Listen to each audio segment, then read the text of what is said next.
What's up? This is Noah from Highsnob, and we are at the Javits Center here in New York for the Project Trade Show. This is the prequel to the Vegas one. We will be there as well, but we came here to pretty much get you guys excited for what's to come. We're going to talk to some of the designers, walk through their entire collection, and talk about how important it is to be a part of Project. Please stay with us. All right, we are here with Julian Woodhouse from Woodhouse Army. How are you? I'm doing well. How are you? I'm doing all right. So first off, for those that may not be familiar with Woodhouse Army, how would you describe your brand? Woodhouse Army is a brand that really explores menswear and kind of where it is now and where it can go in the future. What's the influence behind that? I spent my last 2 months in Hangzhou, China, developing the collection, getting my inspiration for the collection.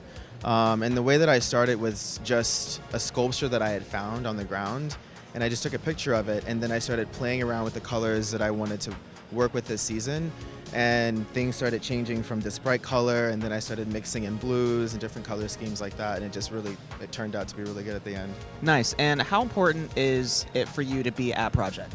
It's important for brands like Woodhouse Army to be at Project because having brands like us, it really shows that there's a younger voice that's really starting to communicate a lot louder than it was in the past.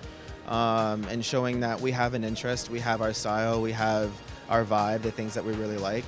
And I think as a representative brand for that movement, I think, Project's the perfect place for us to be. So please tell the audience about the brand.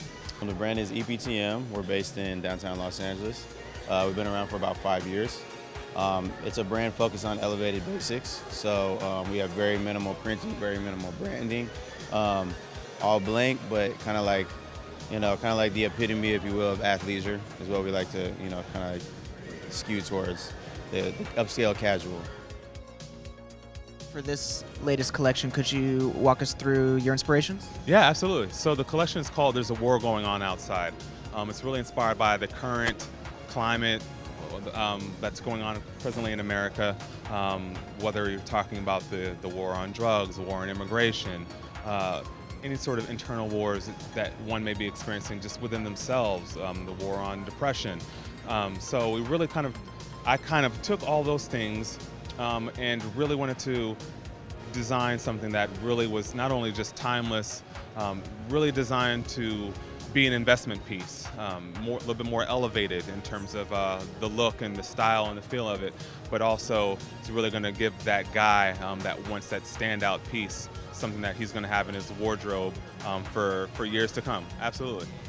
It's a kind of interesting time for the brand Baldwin. We're in the midst of a transition. So the brand is based and founded in Kansas City, and in the last 8 months we've moved everything to Los Angeles. So essentially what we're doing in terms of reposition and rebrand is building a modern American fashion brand. It's something that I feel is really kind of missing in the industry right now. If you kind of think about who's the American Acne or who's the American APC, it feels like that space really isn't filled, and that's what we're looking to create. Nice. I was really excited to speak to the Parsons kids the most because it's a really big opportunity for a, designer who is still up and coming, who is still a student, to get this platform to be with all of these other brands that are a little bit more established. It's a really big deal for them to know what they're going to be doing in the future. So I, big up to Parsons and big up to Project for collaborating and letting these students have this opportunity. It's really dope. All right, so we're here with Neil from Neil. How are you, man? I'm good. How are you? It's nice to meet you. All right, so first off, for those that might not be familiar with Neil, how would you describe your brand and who would be your ideal customer? So our brand is really all about subverting masculine stereotypes and queer empowerment. So we are trying to develop a market for more couture menswear and more intricate menswear, and also exploring these ideas of how can you take something that might seem masculine and transform it into something that's a little bit ephemeral or effeminate or erotic. So, your new collection is very colorful, a lot of embellishments. What did you have in your mind when you were making this collection?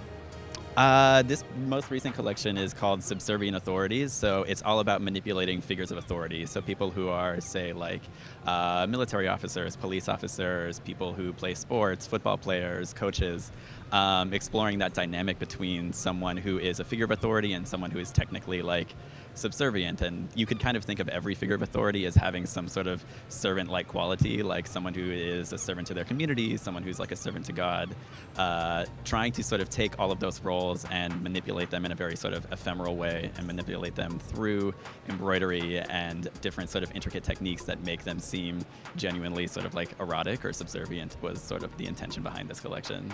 So we're here with AJ from Sanct. How are you? I'm good. How are you? Good. So first off, Sanct, what does that mean? So it's based off the word sanctuary. So I think a lot of my clothing conveys the feeling of like comfort and safety, and especially because this is my thesis collection and thinking about that, it's about finding an identity that I was comfortable with. So taking the word sanctuary and taking that beginning, that root of the word sanct, seemed like the perfect word to represent the clothing that I make. For sure. And the collection seems, the color palette is very muted.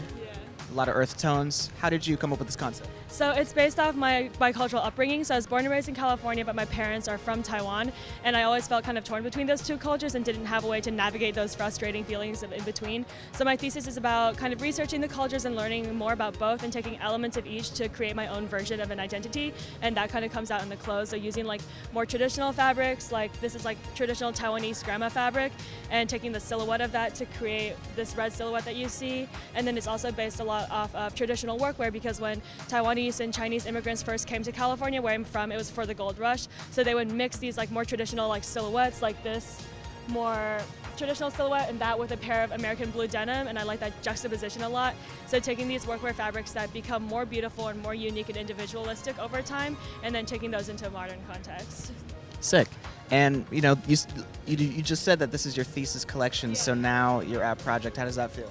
I like it. It's really cool. It's been cool to like see other people's work, but also talk to a lot of people and get their insight. And a lot of my clothing, especially when it's about biculturalism and immigration is such a topic right now, it's been cool that it's been able to open a line of conversation, which is something that I really wanted to do with my thesis collection. Okay, so we're here with Zhang Min from Mincho. How are you? Good, how are you?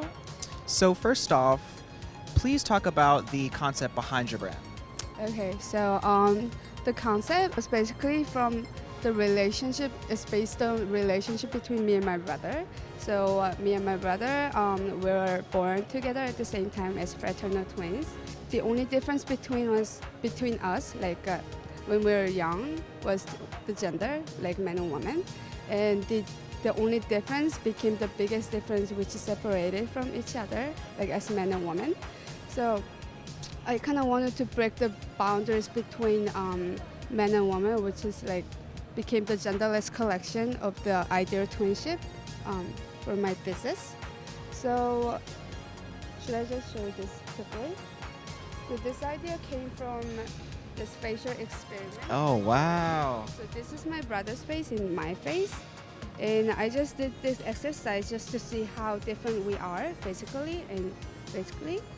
And actually, when I did it together, I found that like we're really similar to each other and we keep the trace. And that's why my collection is being overlapped like this. Growing up in Eastern culture, like boys have the boundaries and girls have the boundaries, like girls should do something like this and men should something like this. And I wanted to express that kind of feeling with the vinyl, like which is gender framing. So yeah, it became like this, like just showing gender is the superficial thing, and the inner identity always stays the same. So that was, yeah. Nice. So this is your thesis collection. Yeah. What was the influence behind it? So my thesis collection is about the invisible side of the fashion industry.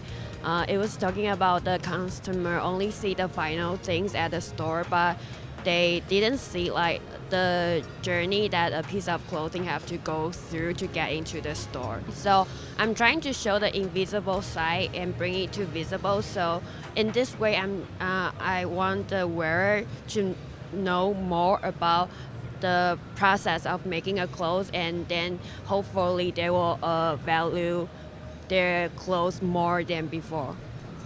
It's a really nice concept. Also, being a design student, it is very important, I think, for people to know the entire process, because it does make you value everything a lot more. Okay, so we are here with the brand director, Jason Peskin of Project. How are you? good, thanks. How are you? I'm doing pretty well. I got a chance to walk around and talk to some of the designers. Really great stuff. But this is just a prequel of what's to come in Vegas. So what can we expect to see in Vegas? So we have Now at Project, which is a very new, exciting space for us. It's basically brands that are of the moment, that are relevant while discussing what's happening right now in fashion, as well as what's coming next. It's also a creative hive for like-minded people. It's more relational than transactional, something different, and we're really excited about that, as well as the rest of the men's show, and just great brands, great retailers, and just a good time. I'm excited. I'm really excited. It's going to be my first time there, and it sounds like a really, really cool thing, and I'm really happy that you guys have decided to ask Highsnob to be a part of this, so I'll see you in Vegas. Yes, sir. Our pleasure. Peace. All right, so we are here with the men's fashion director, Tommy Fazio. How are you? I'm good, and yourself? I'm doing all right. I just got a chance to walk around, speak to some designers, and it's really exciting to see a lot of new faces. I love talking to the Parsons kids. They were really excited to be here. So on behalf of them, I'm not even a Parsons student, or I didn't even go to Parsons, but thank you for, allowing them to be here. It's a really cool opportunity for them. This is just a precursor to what Vegas is going to be. Yeah, we're really stoked about what we're doing in Vegas with our Now project. It's an area that really supports what's happening now in fashion. Some refer to streetwear, some refer to it as high fashion. I refer to it as what's happening now in the culture, in the community, and what's happening now on the streets, and we're really stoked about that. Also, one of the biggest things that we do here at UVM Fashion is to support the young designers and the young brands. My entire career has been based on supporting brands and nurturing them, and Now at Project is one of those platforms, but we also have our foundry, which we're sitting in here currently, that we're doing in Vegas. But the most important thing we can do is offering our retailers new brands, new activations, and new reasons to come to our shows to experience new brands. And that's what I'm really stoked about this season. All right, we are here with Brian Hecht, the Business Development Manager here at Project. How are you? Very good. How goes it? I'm doing all right. So how do you feel about the New York portion of the project? It's exciting. It's beautiful open space booth concepts. It's a communal vibe. People are happy. They get to network when it's all open like this. It's the first time that we've had the women's events here as well. So many new eyes on all these brands that never had the opportunity to have them before. So it's exciting.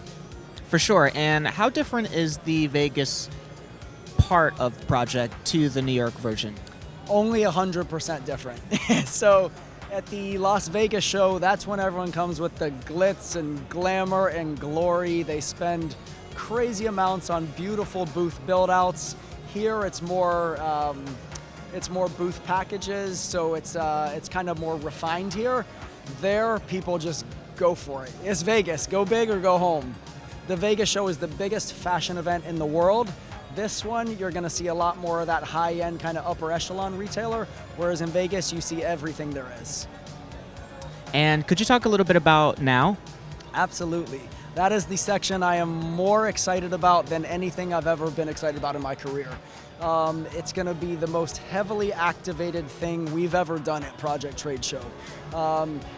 More new brands than we've ever brought on in one time, and it's more cool brands than we've ever brought on in one time.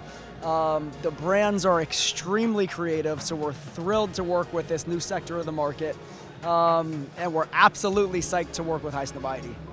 Oh man, well, we're psyched to work with you. Thank you so much.